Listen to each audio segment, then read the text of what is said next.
The first spark. The vast expanse of the Galactic Assembly Hall was alive with a murmur of alien voices, each species speaking in their own languages, all gathered under one roof to witness a historic event. At the center of the hall, amidst the shimmering holographic displays and the floating lights of distant stars, stood Ambassador Callum Riker. Tall and composed, he seemed like an oddity among the other delegates. Where the others wore formal attire of their respective worlds, Riker was dressed in the utilitarian garb of a soldier, worn from years of conflict, but his demeanor was unwavering. Humanity had arrived at this moment with a legacy forged in the crucible of war, but what the galaxy did not yet understand was that the human race had evolved beyond just fighting. They were about to change the universe itself. As the delegates took their seats, Riker caught the sharp, predatory gaze of the Druksians, their reptilian eyes narrowing, sizing him up like an insect in the midst of a jungle. The Druksians were a species known for their brutality, a people who thrived in constant conquest. Next to them, the peaceful, serene expressions of the Zhentar, a race of telepathic beings, seemed almost out of place, and yet it was the words of the Druksians that dominated the air now.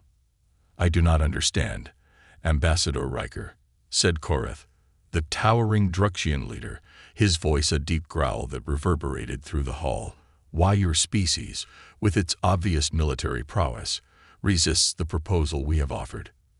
The Galactic Concord can guarantee peace, stability, and protection for your people. Why refuse such a gift?" Riker's eyes remained fixed on Korath, his expression unreadable. The humans had heard this same pitch before: peace through submission, unity through subjugation. And yet, to Riker, it was not peace that had built humanity's strength, but the fire that came from fighting, from surviving, from never knowing when the next war might arrive. He wasn't here to beg for peace. He was here to challenge the galaxy's understanding of it. Peace through submission. Riker's voice cut through the room like a blade, crisp and sharp. "Humanity doesn't need your protection. We don't need your peaceful oversight. What we need is freedom, and we will fight for it. Not just for ourselves, but for everyone in this galaxy who understands that liberty is a right, not a commodity." The room fell into a stunned silence. Riker's words, simple and straightforward, struck a chord with many present, but it was the threat hidden within them that hung in the air like a shadow.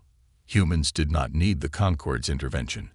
They had fought too many wars, bled too much, and survived too much to fall prey to the false notion that peace came with a price. "But you misunderstand us, Korath," Riker continued, his voice growing colder, more measured. "You think we are a species bent on chaos, on bloodshed. But we are not. We are survivors. We fight not because we seek war, but because we know what happens when we don't. We know the cost of peace." As Riker spoke, he activated a small device embedded in his wrist. A hologram materialized above him. The battlefield, chaotic and brutal. The images flickered, showing Earth's wars, the horrific trench battles of the Great Wars, cities crumbling in the face of nuclear devastation, and fleets of ships waging endless conflicts in the void of space.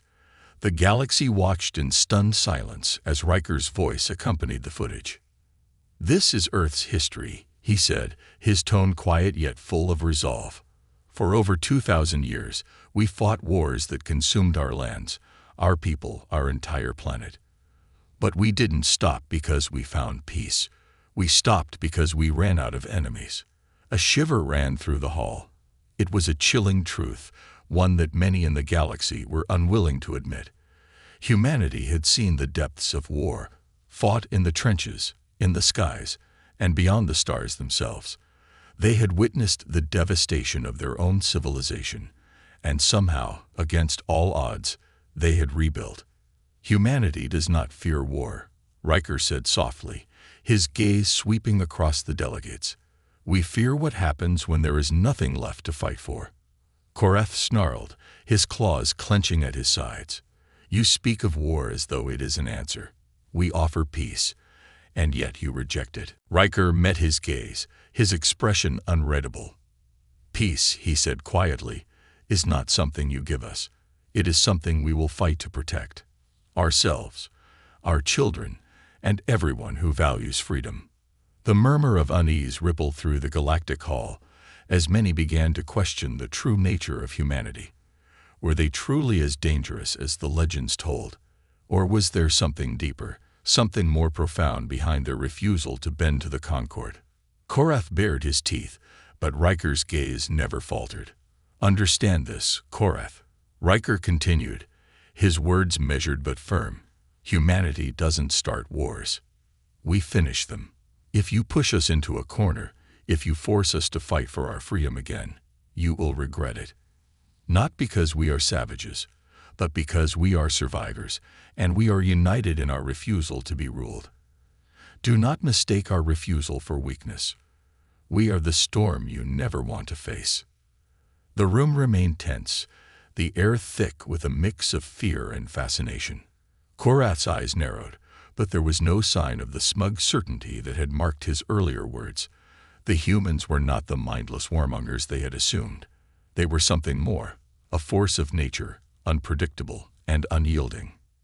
As Riker turned and made his way toward the exit, the weight of his words hung in the air like a warning, a challenge thrown at the feet of the Galactic Concord. The universe had underestimated humanity for too long. And now, it seemed, the time for reckoning had come. The unseen war. The Galactic Council Hall was still. The heavy silence that followed Ambassador Riker's departure was a stark contrast to the usual buzz of diplomatic chatter. Delegates exchanged uncertain glances, but there was one clear truth that had settled among them. Humanity was not to be underestimated. Riker's words had not only disrupted the delicate political dance, but had cast a shadow over the very notion of peace through submission. For the first time in ages, the galaxy was forced to reconsider its approach to the human race. Riker returned to his quarters aboard the human cruiser, the U.S. Freedom, parked just outside the massive space station that housed the Council. The ship's stark, utilitarian design stood in stark contrast to the extravagant alien vessels that surrounded it. Yet it was an embodiment of human ingenuity, built not for display, but for purpose. Inside, Riker stood by the viewports, staring out at the endless void of space. The stars, cold and distant, seemed to echo the emptiness he felt inside. He wasn't naive enough to believe that the Council's refusal to accept humanity's autonomy would be the last of it. He knew that the true war was about to begin, not one fought with armies or weapons, but one of influence, strategy, and survival. "You did well today." A voice interrupted his thoughts. It was Captain Lara Hayes, his trusted second-in-command. Her face was calm, but there was a glint of concern in her eyes. "Did I?" Riker muttered, his gaze still fixed on the stars. "Or did I just throw a grenade into the middle of a banquet hall?" Hayes stepped closer, her boots echoing on the metal floor. "It was necessary. The galaxy needed to understand that we aren't just soldiers. We are a civilization. You showed them that we won't kneel to anyone." Riker shook his head slowly. "It's not about kneeling. It's about survival." "I'm not sure they'd fully understand that yet." Captain Hayes leaned against the wall, crossing her arms. "What's the next step then, sir?" "Let them think they've won. Let the Concord believe that they've cowed us into submission. We'll let them chase their own tails while we prepare for what's coming next." She raised an eyebrow. "And what's that?" Riker turned to face her, his expression intense, his voice steady but filled with resolve. "A war, not of armies, not of weapons, but of will. Humanity will show the galaxy that it is not afraid to fight for what is ours. And when the time comes, when they finally push us, we'll remind them of the one truth they've forgotten. Humans don't start wars. We finish them." Across the galaxy, the news of Riker's bold declaration spread like wildfire. The Galactic Concord, in all its power and supposed peace, had been publicly challenged by a species they thought they had tamed. The reactions were swift. Some species laughed, dismissing the humans as nothing more than a relic of a violent past. Others, like the Xorith, an enigmatic race of intellects who valued knowledge above all, watched with growing interest. The Xorith were known for their unyielding pursuit of understanding, and they had studied humanity from a distance for centuries. To them, Riker's words were a riddle, a puzzle that needed to be solved. For now, the galaxy turned its attention to more immediate matters. But beneath the surface, a subtle war had already begun. On countless worlds, agents of the Galactic Concord moved swiftly, gathering information, watching for any signs of rebellion. They would not allow humanity's defiance to go unpunished. But what they didn't yet understand was that humanity was not like any species they had ever encountered. On Earth, a secret network had already begun to form. It wasn't led by politicians or generals, but by ordinary humans, engineers, scientists, and hackers. Individuals who had always known that peace, as the Concord defined it, came at too high a price. They had been preparing for this day long before Riker had made his bold speech. Their mission was clear: to ensure that humanity would never be subject to an empire again. The Phoenix Initiative, as they called themselves, operated in the shadows, gathering intelligence and forging alliances with other species who shared their distrust of the Concord.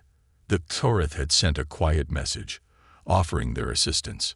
Not openly, of course, but their cryptic communication indicated they too saw something in humanity that the Concord had failed to understand. They had been watching, learning from the human experience.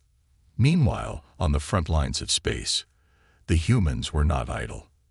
Riker's words had sparked something in the hearts of the people, igniting a fire that had long been smoldering beneath the surface. The U.S. freedom was more than just a warship.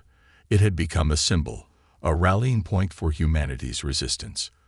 There were rumors of secret fleets being constructed in hidden shipyards, of weapons being developed with a speed and efficiency that was characteristic of humanity's greatest strengths. For the first time in centuries, humanity had a clear goal: to preserve its freedom and autonomy in the face of overwhelming odds. The rest of the galaxy might have thought they were dealing with a species that had been tamed, but in reality, they were dealing with a species that had simply bided its time. Back on the U.S. Freedom, Riker stood at the ship's command center, his hands clasped behind his back as he surveyed the star maps projected before him. He knew that the next few weeks would be critical. The Concord would not sit idly by while humanity plotted its next move. They would respond, and when they did, they would come at full force. But Riker was not afraid. He had seen worse. He had fought in wars that had torn entire planets apart. He knew that the key to survival was not brute force, but strategy. And humanity had a unique advantage. It had the ability to adapt, to think outside the box, to turn the tide of any conflict with sheer ingenuity. "You ready for this, Captain?" Riker asked without turning to Hayes. "Always," Hayes replied with a sly grin. "Let them come. We've been fighting wars for centuries. They won't know what hit them." The shadow of rebellion.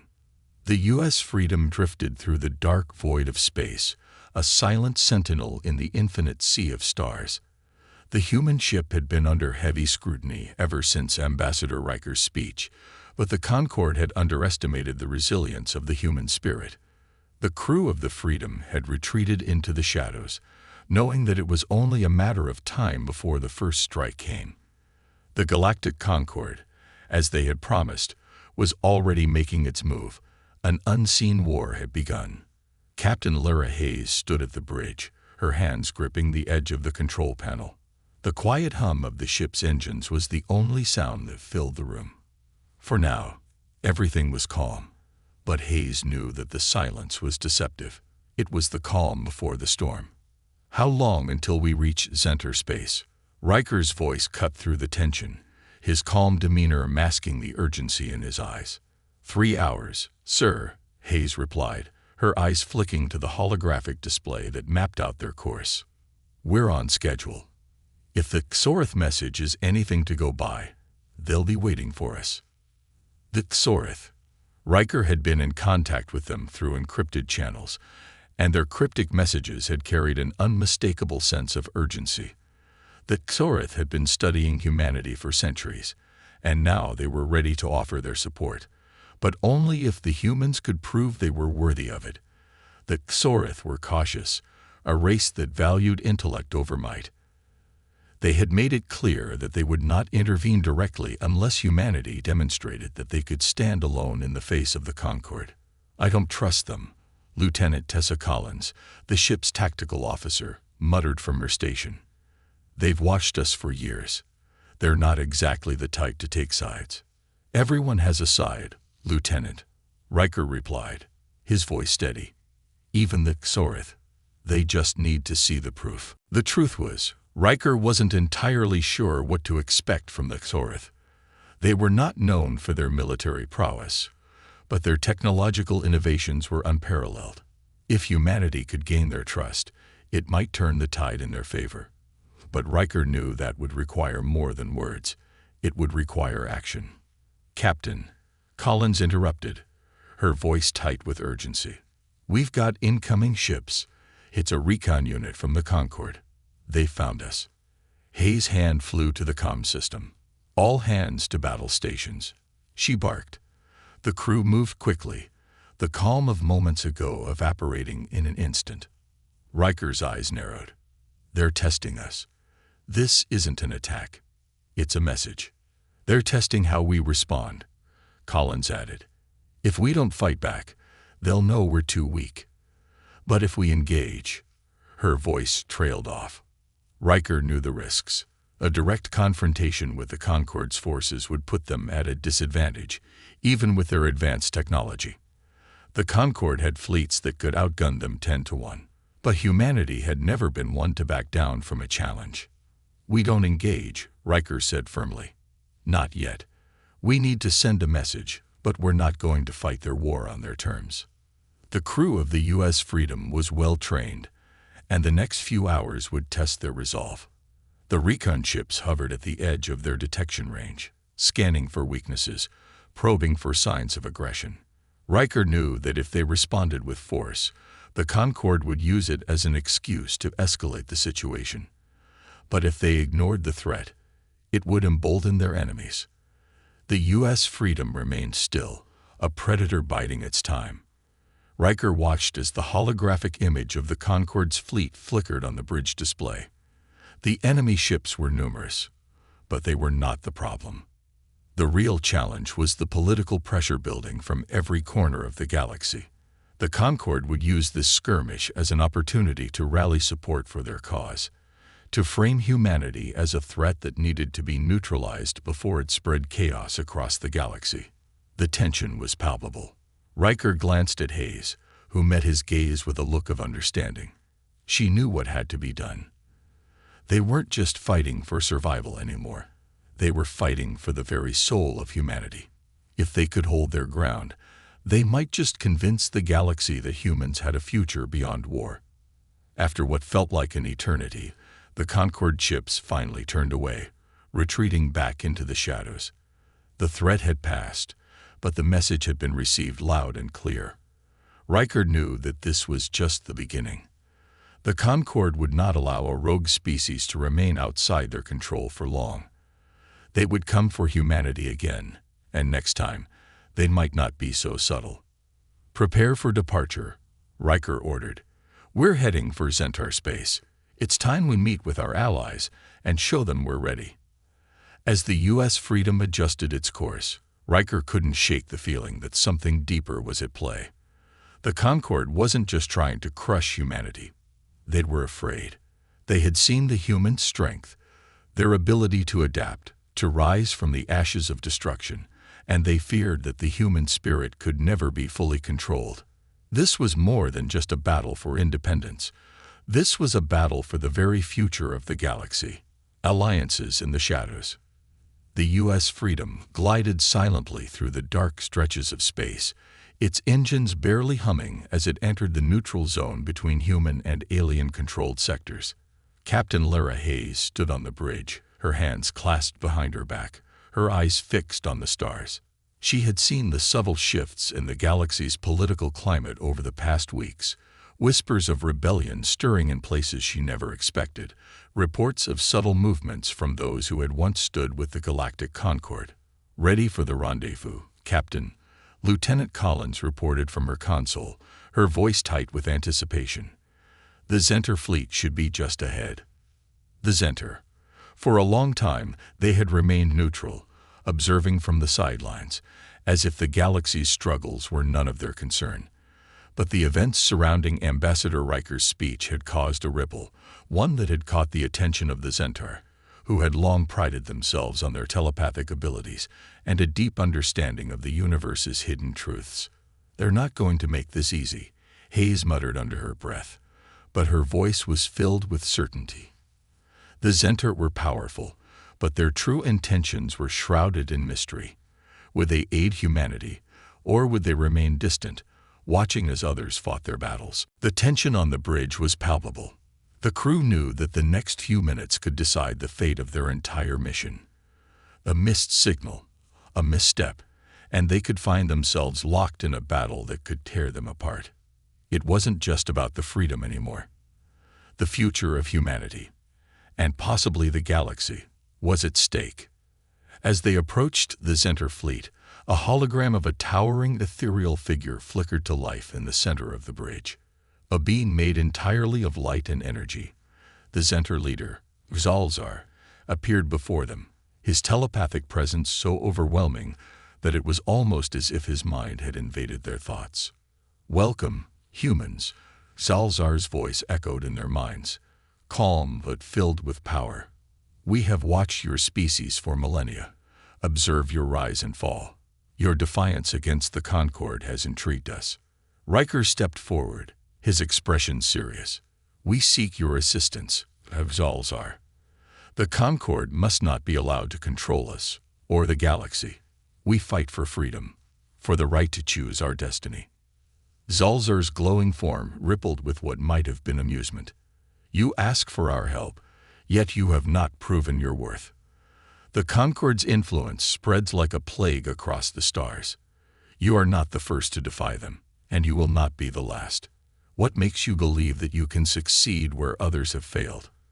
Hayes felt a surge of frustration, but Riker's calm demeanor steadied her. The Zenter were not like the Drugians or the Chlorith. They didn't respond to strength or weapons, but to something deeper, something intangible. Humanity's fight for freedom had to be something they could understand on an intellectual and emotional level. "We are not asking for war," Riker said, his voice firm but respectful. "We are asking for the chance to stand on our own. We do not seek to conquer, only to preserve our way of life. Humanity will fight for its right to determine its future." The Zenter's figure flickered again, a pulse of energy that seemed to ripple across the room. There was a long silence before Zalzar spoke again. "You speak with conviction," Zalzar said, his tone contemplative. "And yet you are a species still wrapped in the chains of your own history, your wars, your bloodshed. It is what defines you in the eyes of many. We will not fight for you, humans, but perhaps there is another way." Riker's heart skipped a beat. Another way. Zalzar's telepathic presence pressed into their minds, filling them with a strange sensation of weightlessness, as if the very fabric of space was bending around them. "We will offer you knowledge, humans," Zalzar said, his voice now deeper, more profound. "In the far reaches of the galaxy, beyond the realms of the Concord, there is an ancient power, an energy older than any of the current empires. It is a power that the Concord has long sought to control. But it is not something that can be used recklessly. If you are to succeed, you must learn to wield it wisely." The crew of the Freedom exchanged uncertain glances. The Zenter were offering something powerful, but the question was, would it be enough to tip the scales in humanity's favor? "What is this power?" Riker asked, his voice steady, though inside, a mix of hope and wariness churned. Zalzar's form flickered once more. "The essence of the stars, an ancient energy field that flows through the very core of the galaxy. It is not something you can simply control. It is a force of balance. Its power must be respected. If you are to harness it, you will need to understand its essence and its dangers. The Concord has long sought it, but they do not know how to wield it properly. Hayes felt a chill run down her spine. And if we fail to control it, then you will suffer the consequences, Stalzar replied simply. The energy is not something to be trifled with, but in the right hands, it could give you the edge you need to defeat the Concord. Riker took a slow breath, considering the implications. If we accept your offer, what will you require in return? Zalzar's glowing form pulsed with a silent intensity. Knowledge. Ambassador Riker, you must learn to understand the energy. Humanity's potential lies not in its ability to wage war, but in its capacity to adapt, to evolve. If you can prove that you are worthy, we will grant you access to the essence of the stars. But be warned, such power is not given freely. It must be earned. The silence that followed was thick with anticipation. For a moment, it felt as though the entire galaxy held its breath, waiting for humanity to make its decision. We accept, Riker said, his voice unwavering. We will earn it. For our freedom. For the future of humanity. The holographic figure of Salzar rippled with what could have been approval. Then prepare yourselves, humans. The path ahead is fraught with danger. But if you succeed, the galaxy will be yours to shape. The essence of the stars. The U.S. freedom was now on a different course, one that took them far beyond the borders of known space, beyond the reach of the Galactic Concord, and even further into the forgotten fringes of the galaxy where only whispers and legends dared to travel. The crew knew that the path ahead was uncertain and fraught with danger, but the promise of the essence of the stars gave them hope. A glimmer of light in a galaxy darkened by war and strife. Captain Lara Hayes paced the command bridge, her thoughts tangled with the heavy weight of what lay ahead. Riker's resolve had not wavered since their meeting with Salzar, but Hayes could sense the quiet unease creeping into the crew. The essence of the stars was not a concept easily understood, and even less so when it was promised by a race as enigmatic as the Zentaur.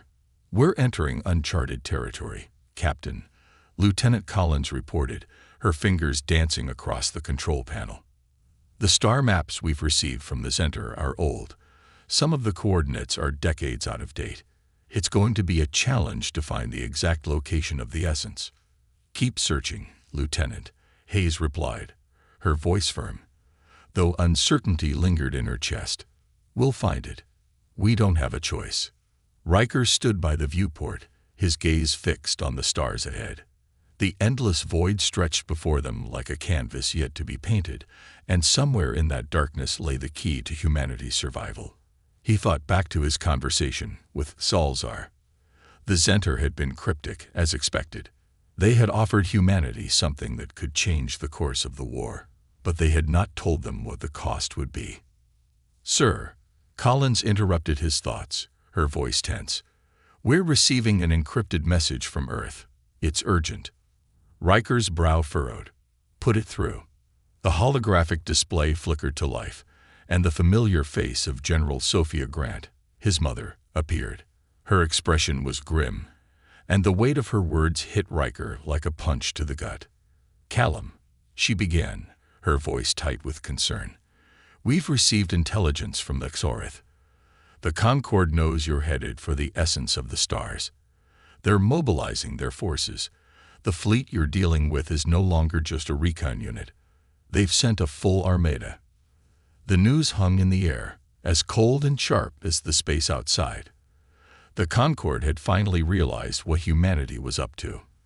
They had underestimated humanity's resolve, and now they were preparing to crush it before it could fully form. We'll be ready, Riker said, his voice steady. We won't let them stop us. General Grant's image flickered for a moment before she spoke again. I know, Callum, but we need more than just courage now. We need the power to fight back. The essence of the stars. It's not just a weapon. It's something much older, much more dangerous. Be careful. The Concorde will not hesitate to destroy everything in their path to get to it. I understand, General, Riker said. We won't take any unnecessary risks. We're in this to win it, not to destroy everything we've fought for. As the transmission ended, Riker turned toward the bridge crew, his face etched with determination. Prepare for combat. We're going to need everything we've got to reach the essence. This will be a fight unlike any other. A journey into the unknown. Days passed as the U.S. Freedom pushed deeper into the unknown. The star systems they passed were increasingly desolate, barren planets that had once been home to thriving civilizations. Whatever had driven those civilizations to ruin was unknown, but the eerie silence was enough to make anyone feel a sense of foreboding. It wasn't until they reached the outer rim of the Elysium Nebula that the crew began to notice the strange fluctuations in their ship's sensors. Something was wrong. The energy around them felt different, unstable, even. Riker stood by the console, his fingers running over the controls as he tried to make sense of the data coming in. Captain, Lieutenant Collins said, her voice strained.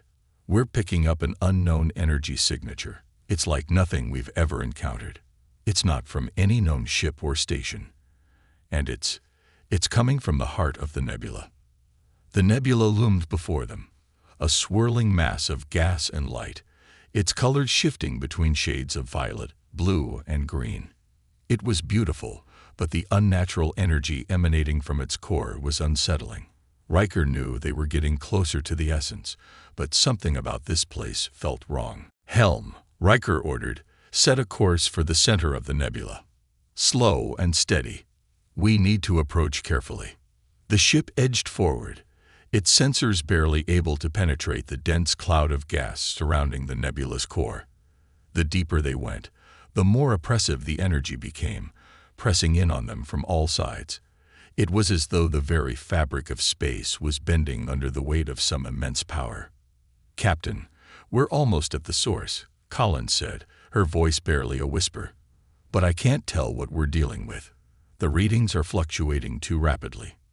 Riker took a deep breath, his mind racing. The essence of the stars was close. Too close to turn back now. Whatever dangers lay ahead, they would have to face them head-on. There was no room for hesitation. Suddenly, the entire ship shook, and the lights flickered. A loud bang echoed through the halls, and the crew scrambled to their stations. What was that? Hayes shouted.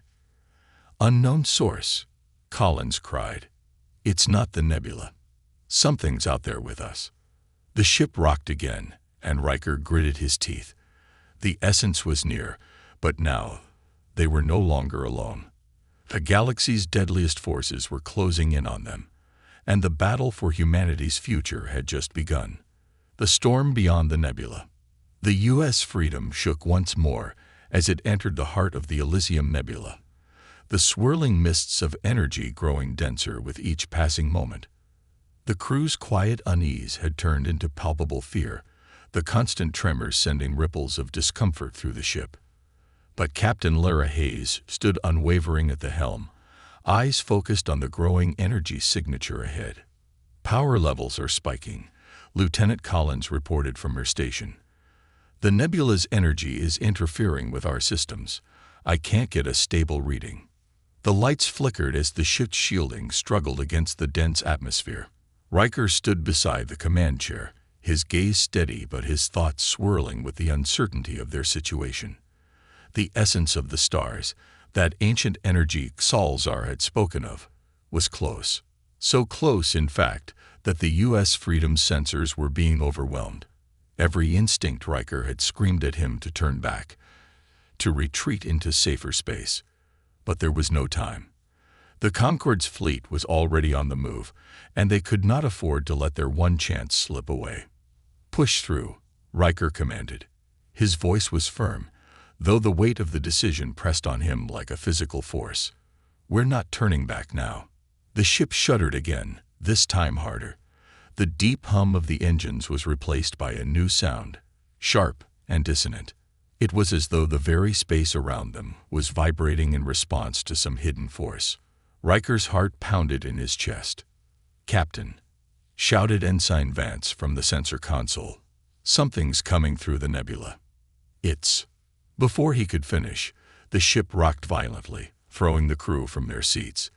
The entire bridge trembled as though a massive force had struck them. Alarms blared, and the lights flickered again, plunging them into brief darkness. Then, as the lights returned, the image on the main viewport changed. A vast, dark shape emerged from the nebula, its edges glowing faintly with an ethereal light. It wasn't a ship. It wasn't anything that could be classified by conventional means. It was something else, something ancient, otherworldly, a presence that seemed to exist outside of normal time and space. The energy emanating from it was unlike anything the crew had ever encountered. "That's not just the nebula," Riker muttered, his voice almost a whisper. "That's the source of the energy, the essence." The figure, an immense, swirling mass of energy and light, loomed before them, the force field around it pulsing as if alive. Its presence was both awe-inspiring and terrifying. It seemed to call out to them, beckoning them forward into the heart of its power. But what was it? And what would happen if they tried to harness it? "Captain," Collins shouted, "we've got incoming. The Concorde's fleet has arrived. They're closing in fast." Riker's eyes hardened. He had expected this moment, but seeing it unfold in front of him was a different experience altogether. The Concorde was relentless, and they had no intention of letting humanity claim what they believed was theirs. The holographic display on the bridge flickered to life, showing the vast fleet of the Concorde. Hundreds of warships, sleek and imposing, their engines roaring as they cut through space toward the U.S. Freedom. They had arrived with the intent to destroy, to obliterate humanity's claim to the essence and prevent any hope of resistance. "We've got no choice," Riker said, turning to face his crew. "Prepare for battle. Hold the line until we can access the essence. Our future depends on it." The battle for survival. The U.S. Freedom surged forward, weapons primed and shields at maximum power. Outside the ship, the Concorde's fleet advanced, the first wave of attack ships launching volleys of fire into the nebula's dense clouds. The ships were closing in fast, intent on obliterating the human vessel before it could even reach the essence. But humanity wasn't about to be cowed. "Shields up. Return fire," Captain Hayes barked, her voice steady despite the chaos unfolding around them. The Freedom's guns roared to life, sending pulse lasers and torpedoes into the oncoming wave of enemy ships. The battle was on. On the bridge, the crew worked in unison, their training kicking in as the battle unfolded. Riker moved between stations, his mind sharp, calculating their every move as the conflict raged on. But even as the ship fired, part of him couldn't ignore the pull of the essence. It was almost as if it was calling to him, pulling at the deepest part of his soul. "Captain," shouted Collins, her voice strained, "we've got a massive energy spike from the essence. Something's happening. Something's awakening." Riker's eyes widened. "Is it the essence? What's it doing?" "I don't know," Collins said, her fingers dancing across the console. "But whatever it is, it's destabilizing. It's affecting the Concorde ships. They're losing control of their systems."